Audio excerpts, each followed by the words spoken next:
10. Yeah, I've got a meeting at 10. All right. All right, we're live. We are down to Nice. Well, what's up, Chuck? I know you're listening. Chuck is listening. 10. Yeah, I've got a meeting at 10. All right, but we should try to find other people to join. Like, I guess we put the shout out last time. Let's make it a little more clear.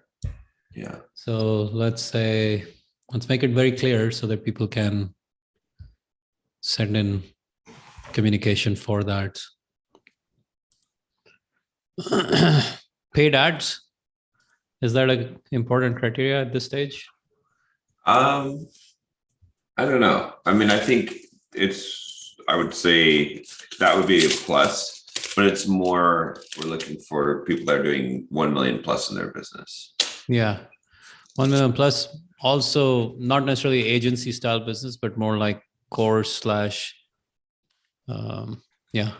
online course business. Yeah, or membership, something. Membership course. Yeah. Something that's being sold through, not agency, marketing agency, any of that stuff, or software agency or anything like that.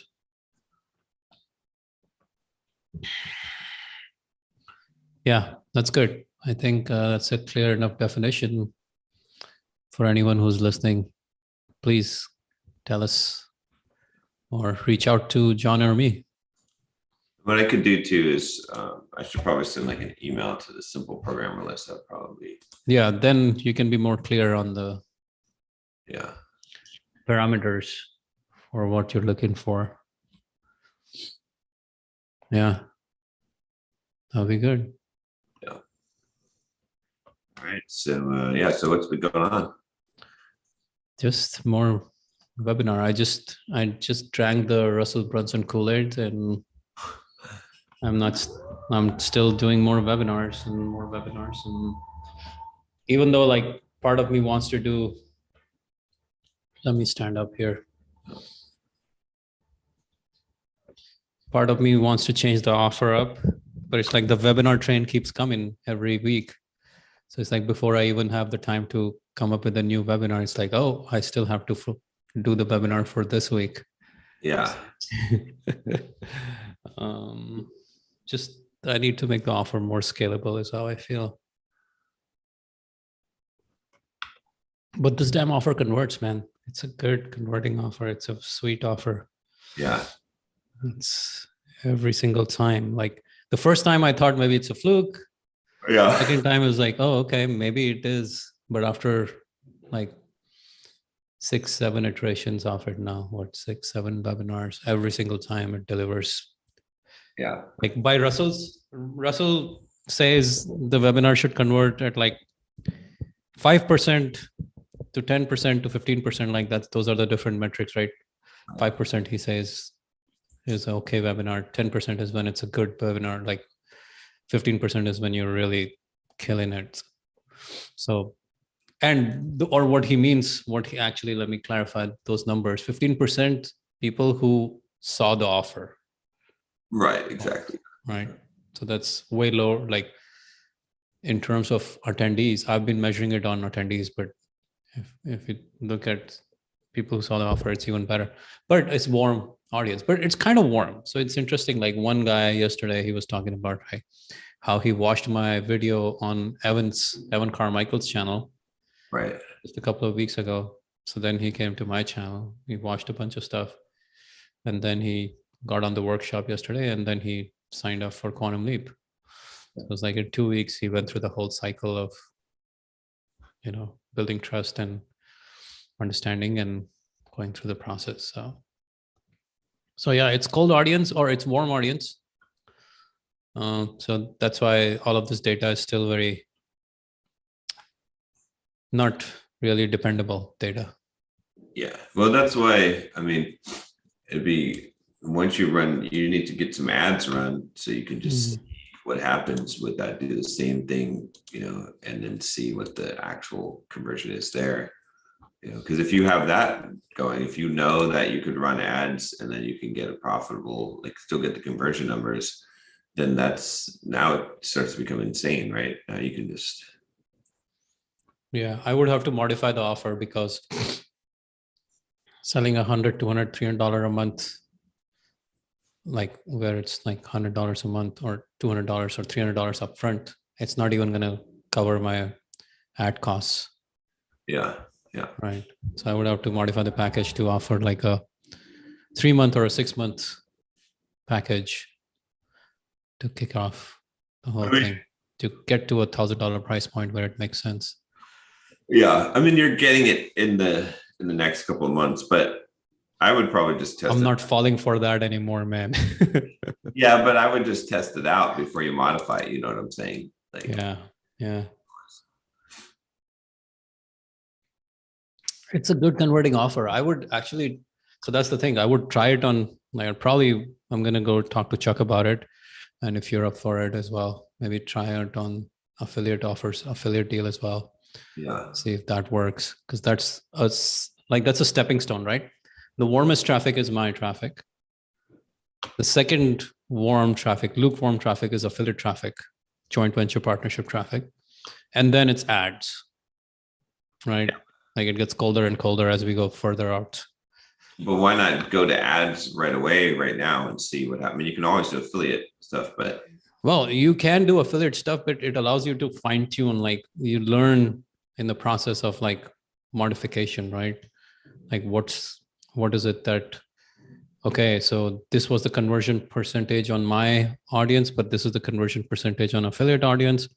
So now we know what needs to happen or what needs to be modified for the next level game. I don't know. I mean, I feel like you should just go ahead and jump into the ads right now and see, because maybe you're already there. Like you might be trying to micro optimize it. It's true. Not micro optimize. Also, the more we can get affiliates on board, the more we are able to scale ads without paying, like, you know what I'm saying?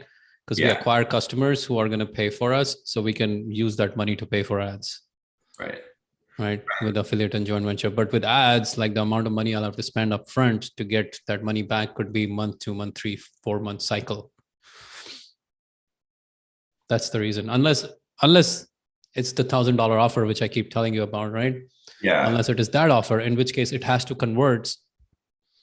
It has to be ROI positive on day one, or it's not day one, but in the sense like that's the ambition. Like there's no other game there. Just convert on the $1,000 offer. Basically, that's the game. Yeah. Or the $500 offer or whatever it is. So yeah,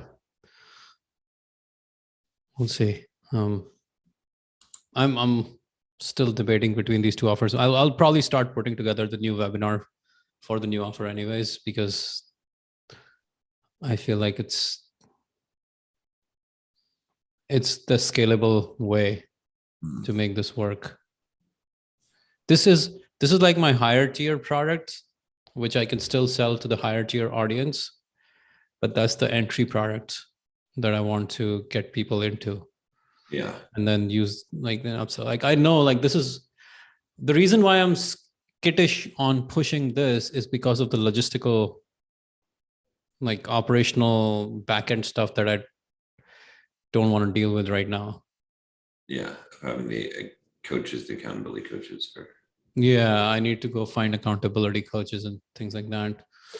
By the way, if you're listening and if you are really a productivity geek and you want a little income on the side as a productivity coach, message me, manny@2000books.com or support@2000books.com. We might have some position for you depending on your skills as a productivity expert. So that's that. Like I'm looking for productivity experts who would like to help people on a daily basis to help them be more productive. Yeah. So manny@2000books.com or support@2000books.com. Please email me. Definitely looking to hire 2-3 people right now in that role. It's part-time, but it's fun because you get paid for the part-time work.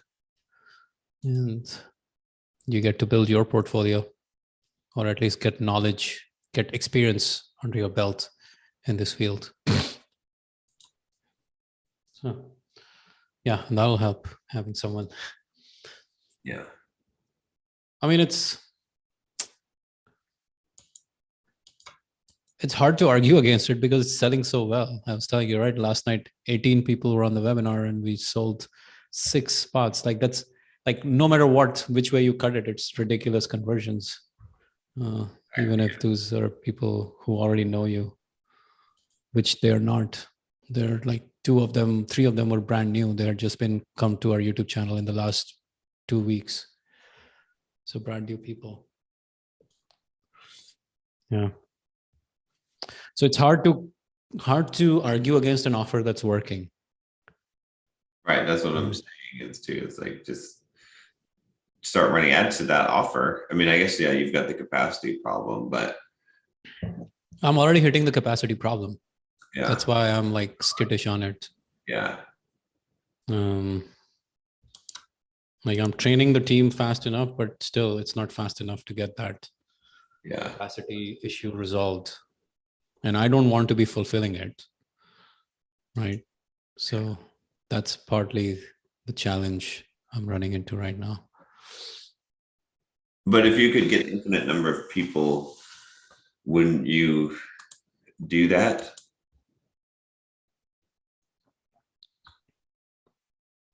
I mean, It's true. so that's something to think about too. Yeah. Yeah. If we could get infinite number of people, we would do that. That's true. So yeah, I guess it's a chicken and egg problem right now for me, because I need coaches to handle this stuff. And we can only hire coaches for like the number of people we're rolling out at any given time. So it's like you add more hours as you go. Yeah. So I think I need a coach or two. And if I have that, then I would find it much easier to scale, maybe get double this. Because right now we're at like 40 people. Yeah. On that Quantum Leap. And how many people do you put into the how does it work as far as the coaches? It's like 6-7 people per group. And we have 6 groups running right now. Yeah. Okay. I see. So you have to keep adding more people as you go, adding more coaches as we go. Yeah.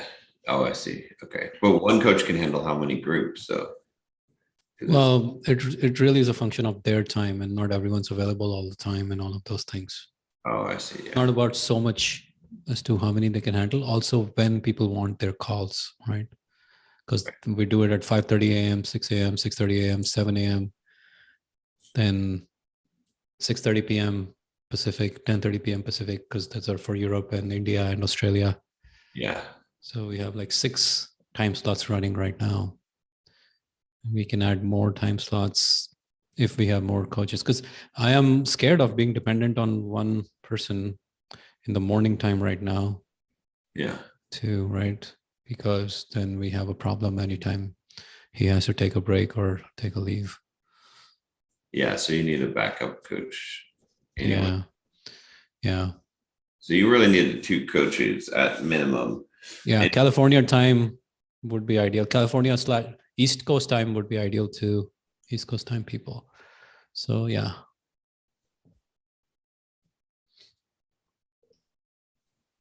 Okay. Yeah. Okay. I mean, I guess that makes sense. Then I can see why you're going after the $1,000 offer. That's not. The $1,000 offer is infinitely scalable. Yeah. Yeah. And it is still a very high value add. Yeah. Like literally, I'm going to raise the price of focus blocks pretty. I'm like, I'm not running any other campaigns because I keep running the webinar offer every week. But I feel like I need to raise the price of focus blocks twice in order to get to a price where it actually is real. Like people use it a lot more. Like, because people, when they don't pay enough, they don't use it enough. Yeah. Yeah. So What's that? Well, yeah. So I'm not clear. Like I'm still struggling with this. Like go with an offer that's working or come up with a better, more scalable offer. It's not like I'm trying to come up with an offer. It's like a combination of things that have already worked. Right. Exactly. So Yeah. double your productivity by 5 p.m. tomorrow. It's been a runaway bestseller, right? I've sold that tons. We've sold it together tons. Like it's one of the best things. Focus blocks. It's a runaway bestseller. Right. And what I'm trying to do is combine double your productivity and focus blocks and elements of Quantum Leap, but without the two-way accountability street. It's just one way. So we're just going through double your productivity live and then doing our work live. So it's kind of like the best of everything that I've given to people combined in one package. Right. So I know all the elements work. I know people pay for each of these elements. I know people pay for focus blocks. I know people pay for double your productivity, and I know people pay for Quantum Leap. Right. So when I combine all of them in one, it becomes a trifecta that's like the ultimate offer. And then, people can go into different offer buckets, like sideways or up or down, but that becomes the core, like ClickFunnels kind of funnel hacking, the funnel hacking offer that he has, the $1,000 offer. So that's the core offer. Now, if you want, you can just go take up focus blocks, or you can go to Quantum Leap or double your productivity. But this is the core offer that will give you maximum bang for buck. Right. Right. Yeah, I like that. I like that the way that is laid out. That makes sense. Yeah, we've done it all. Like we've proven that all of them people pay for every single time. Yeah. Right. People pay for it and people love it. And I have testimonials for all of them. So it's like, I know it's what we have put together is working gangbusters. It's just putting together the offer and the webinar to roll it out. And I know initially, because the list has already been bombarded with the webinar offer, they may not get the conversions that I'm looking for, but I'm willing to take that leap of faith for the next 2 to 3 weeks while I fine tune this offer. Right. Yeah. And make it work. But if I can get it anywhere close to that 10-15% conversion, then I have a lot more confidence in that offer and scaling that offer without any limits. Yeah. And then anyone who comes into the offer can at some point choose to go to Quantum Leap. Right. And we would still run the Quantum Leap webinar on the back end. Yeah.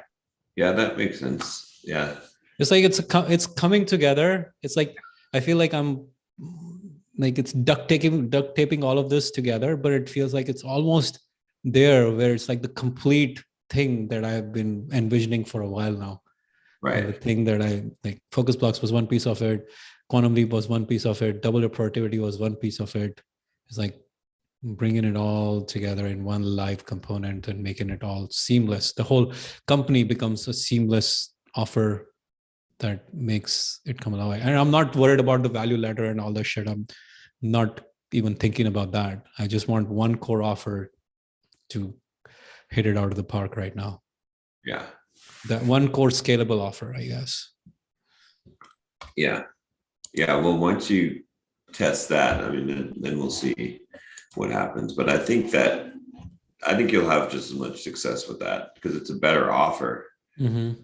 Price will be slightly higher, but I still think that you'll be able to hit with I can give a lot more to it.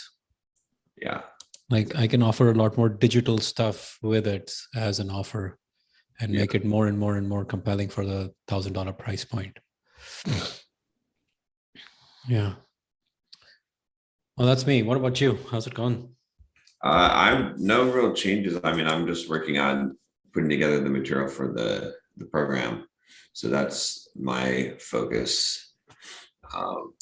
It's getting there, about halfway done with it, and then getting the group coaching calls scheduled. But yeah, it's pretty much just recording. So, but hopefully I'll have everything done March 1st. We do the kickoff, and then after that, I'll be working on trying to set up the webinar and launching the main product. So I need to get some feedback cycles into it too, but But I can do that. Kind of the plan with this is really just, I'm just recording everything that needs to be recorded. And then I'm counting on feedback from the people that come through it, and I'll re-record different parts of it. And I'll probably end up re-recording all of the sections of it at some point. But I think that's the best way to get. So what's the timeline for a promotion to your list? At this point, with the kickoff in March, March is going to be kind of crazy for me, like trying to get into a new place here, but it probably is going to be, I'm thinking like, You're moving in March? huh? You're moving in March? Yeah, I got to get the stuff from Tampa in March, and then, yeah, and then April 1st be somewhere else. April So 1st. Okay. Oh, yeah, sorry, carry on. yeah, so it's going to be a little rocky, but it depends on how things go. But I'm thinking if my plate is cleared in March, then it should still be able to get like the webinar created, and then maybe start promoting to list at the end of March. March. Okay. End of March is the first time you would you would basically roll out a webinar. Yeah. I mean, I might send out a promotion without the webinar first, just to everyone who's on the wait list and see, and then do the webinar. I haven't decided on that yet. I don't know if it. One thing I'm learning about the webinar is like it never stops, like the modifications to it, Yeah. like the amount of like changes you can make. Because yesterday, I feel the reason why the webinar converted so well was because I had a much better transition from like the 3 pillars to the offer, and I had a lot more trial closes. Yeah. So things like that, like what I'm hinting at is like, you should continue to work on your webinar. Yeah. Even while you're working on your course material, because the webinar is like a beast. It's like your own, like every time you listen to Russell to that training, you come up with another thing you need to implement. I kid you not. And it increases conversions, or it increases your performance, and you suddenly feel like people are responding better and all of those things. Right. Yeah. Right. So I think that's like, you should continue to work on the webinar, like even for the next few weeks as you're rolling this program. Because the other thing about the webinar, because you're writing the program, you're going to have good ideas about how to present specific things in the webinar and all of those different phases.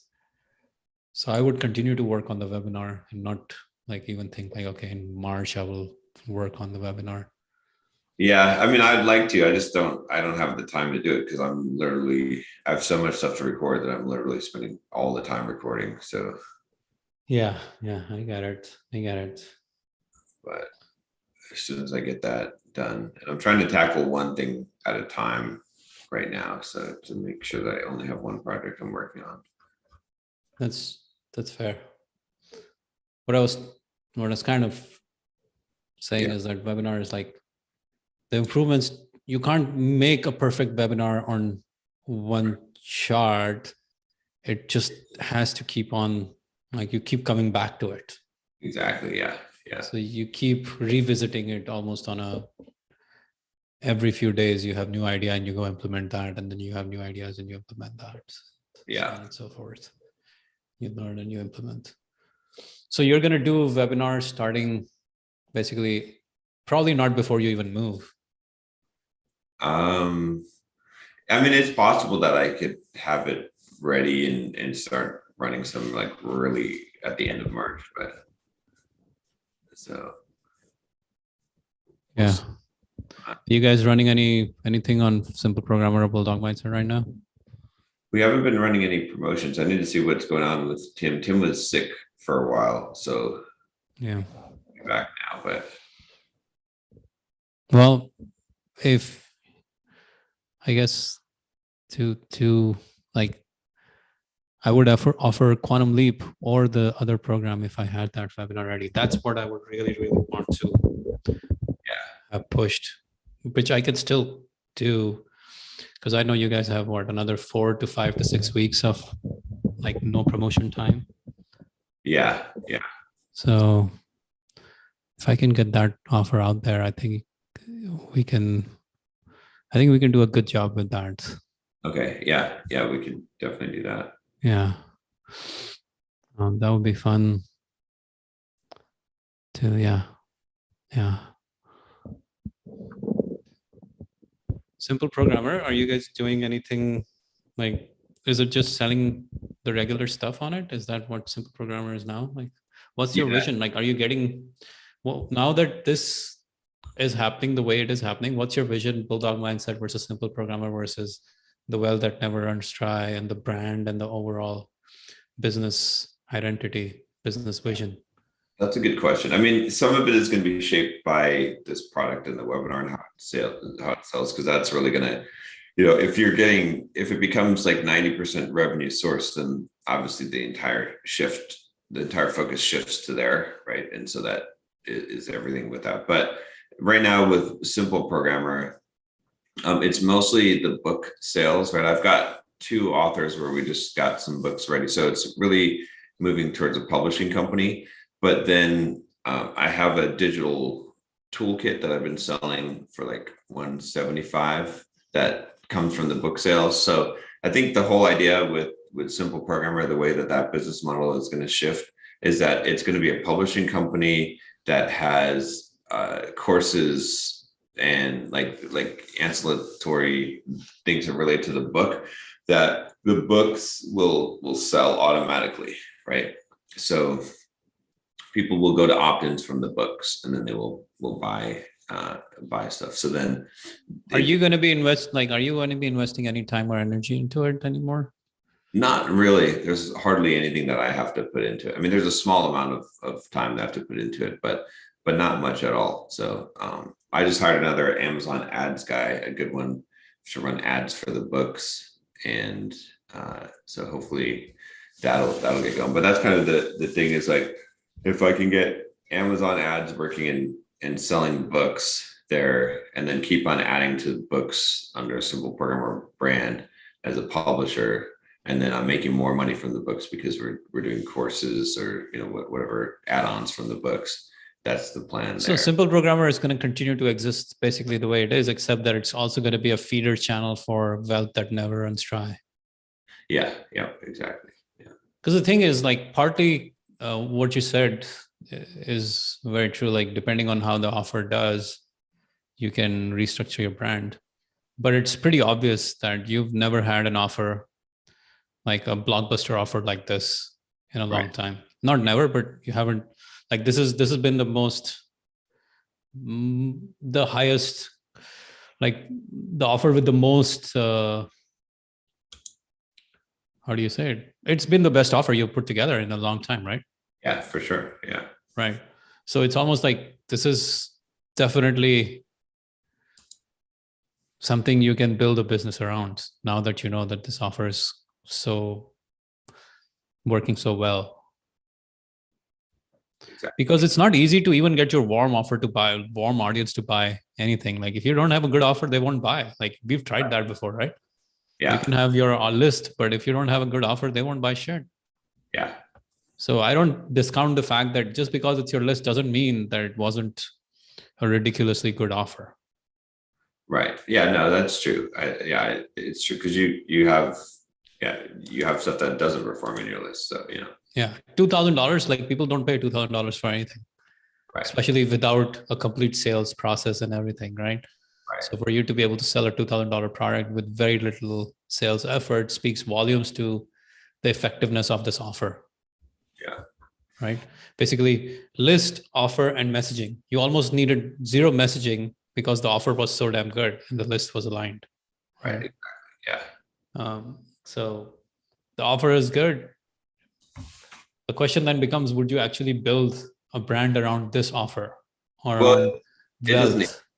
It doesn't even need to be.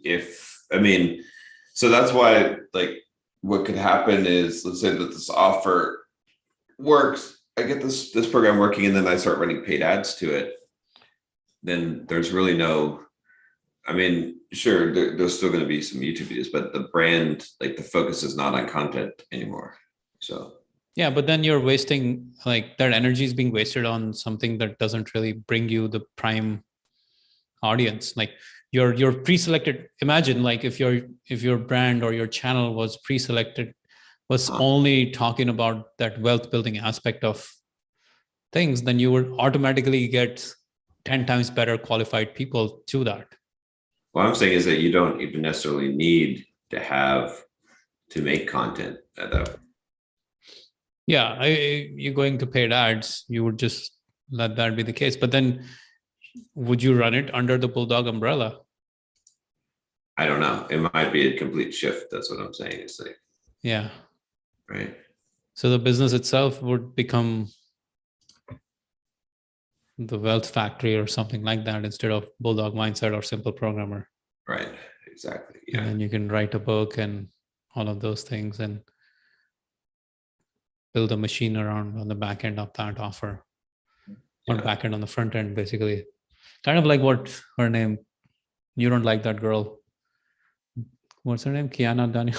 Kiana Daniel. Yeah. Right.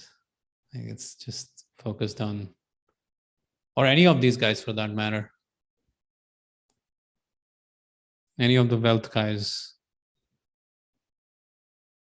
they just toe the line. They just talk about that topic, and that's the most lucrative moneymaker. Yeah. Yeah, it is. Right. Because it's like what you did with the offer, if you did that with your content, that amplifies the value of your content all over again. Yeah. Yeah. Right. Because if all you did was talk about money and investing in finances and wealth building, suddenly your sponsorships go through the roof, right? You probably will charge a lot more for your sponsorship deals. Even one single sponsorship would mean so much. But if it's Bulldog Mindset and it's all of those things, then they don't believe that you have the same pull. Right. Yeah, exactly. As if you were like the well that never runs dry. Yeah. Yeah. So we'll see. I mean, there'll be some shifts for sure in the next, but I kind of want to see where this goes first, and then I'll decide on how to make the changes. But yeah.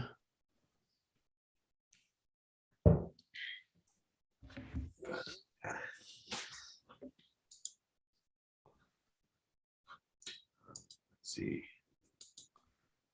I'm trying to think what else. I'm trying to think what else was going on at this point. Yeah, What else is going on? Down all my projects. Like I said, the only thing I've been doing is just focusing on getting this done, and then the Amazon ads. But I'm not even doing that myself. So those are the only two things which is good. It's liberating. Yeah. It's so liberating to be able to just say, I'm just doing this one thing, right? Yeah. Because then your energy is not spread all over the fucking place, and you feel burnt out just from trying to figure out where to focus your energy. Yeah. Yeah. Like I have been considering whether 2000 Books, the name, because 2000 Books exists and it does its thing and I don't really do anything for it. Right. The YouTube channel, I only publish productivity related stuff these days. So, but productivity from the angle of books. So then I wonder if I should change that to be all about productivity, or should I just leave the book angle there? Yeah, see, that's a tough one too. Mm-hmm. Yeah, I mean, but again, I think the problem is solved by if you can get the webinar working with paid traffic, right? Then you can just and if that is converting, then you build that entire business around the product instead of the other way that we normally do. And it's kind of funny because it's backwards from what, if you're building an audience-based business, you certainly don't build it around the product, right? You build the audience, and then you can build whatever product or multiple products. But if you build a product-based business, then you're just focusing on that one product, and the whole business is based on that product. But in this case, if you can get paid ads working, then that makes the most sense. So Yeah, what we have kind of the special privilege because of the size of our audiences is to be able to test a product that we want to create or an offer that we want to create that Right. normally without an audience you would have a hard time trying to figure out if this offer even has legs. Right. Right. So coming up with an offer from scratch and then selling it, it's a much harder job than it has been for you or me with Focus Blocks and Quantum Leap and and with the well that never runs dry. It's been much easier because we leverage the power of our audiences to test the offer. Right. But we also realize that audience is going to be very limited in the long term to sell this product. So ultimately we have to go to cold audience to really be able to scale this. Right. Yeah. Right. So it's like the audience first business model, but not really, because you only use it to verify. You only use it to get to product market fit. And then you don't scale with the audience. You just use the audience to test your offers.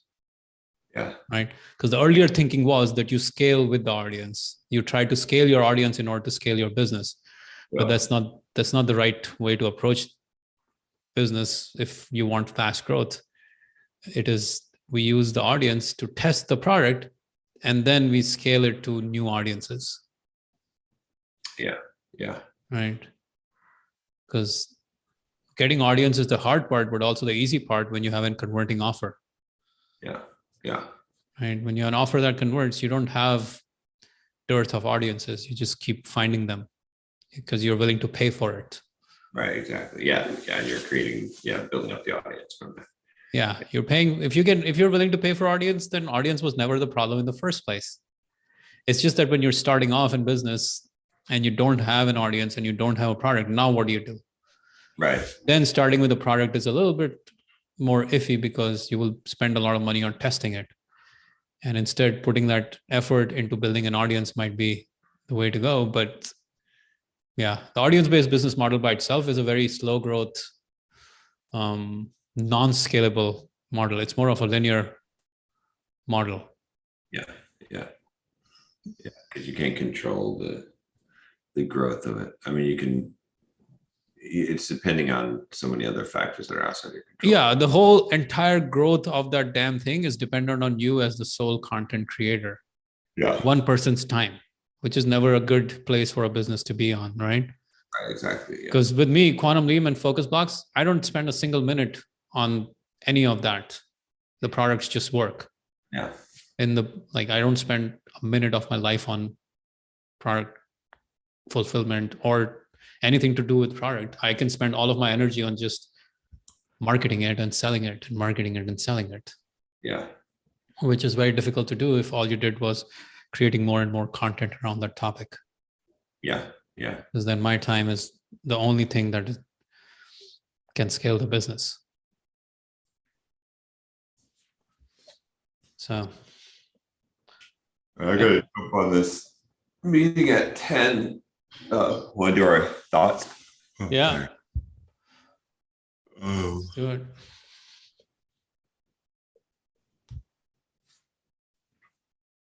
Trying to think what I've got.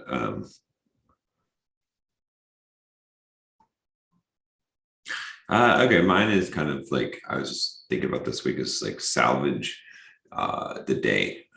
Salvage the right. So there's a lot of times where you're gonna like have a day where you're not very productive at the beginning of the day, or something happens or something gets interrupted, but you can still salvage the day. I think there's a temptation to just be like, screw it, I'm not going to be productive today.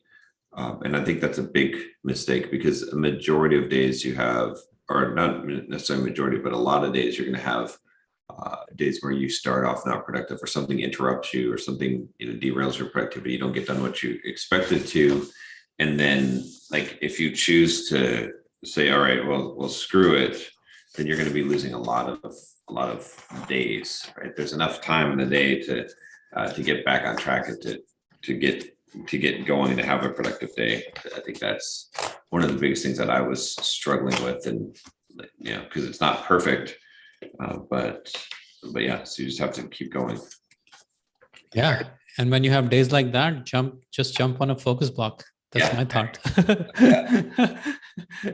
Literally, the easiest way to get your focus gears churning again, because now you're in a environment, in a meeting, and makes it so easy to show up and do the work. My thought, it's difficult right now. And I think the only thing that I've been thinking about is like, that the more I continue to study, like it's the same thing I've been studying over and over again. Like the webinar thing isn't like I'm going to 10 different sources to figure out more improvements to the webinar. It's like just there's so much depth in the damn book and in the course that I have from Russell that I can't like even finish. I can't even apply that. Right. I feel like even today, even though my webinar converts at 15%, which is like in Russell's eyes, it's a great number and it's warm traffic. So I don't really believe that it's the real number, but still the fact that it still converts and I still keep going back and I still keep improving it. And I still feel like my webinar is only like 10% as effective as what Russell does. Yeah. And everything he has said is in the book and everything he has said is in the course, but it's still so much work to implement the damn thing. Yeah. Like it's still so much like constant iteration and iteration and iteration and iteration to do the damn thing. So it's like, it never stops. We think that we need to have 25 different strategies or 25 different books to apply the knowledge, but it's almost like this one book or whatever it is. Like if all you can do is, if someone just implemented that one book, it is a ridiculous business. Right. Yeah. And if you keep implementing and re-implementing and re-implementing the damn thing, what he says in the book. So it's like the depth is what matters. Not that I am good at webinar and like I'll do sales page and I'll do email marketing and I'll do challenges and I'll do this and I'll do, no. Really getting good at that damn one sales system is what is going to make or break the business. Yeah. Yeah, I agree. That's all right. Cool. All right. Well, next time, hopefully we can, and maybe we can figure out something this week on trying to recruit some people in. But yeah. So anyone who's listening, they should also email me or John. Mine is manny@2000books.com. So if you want to email me, we can talk about getting you on Entreprogrammers. So that's that.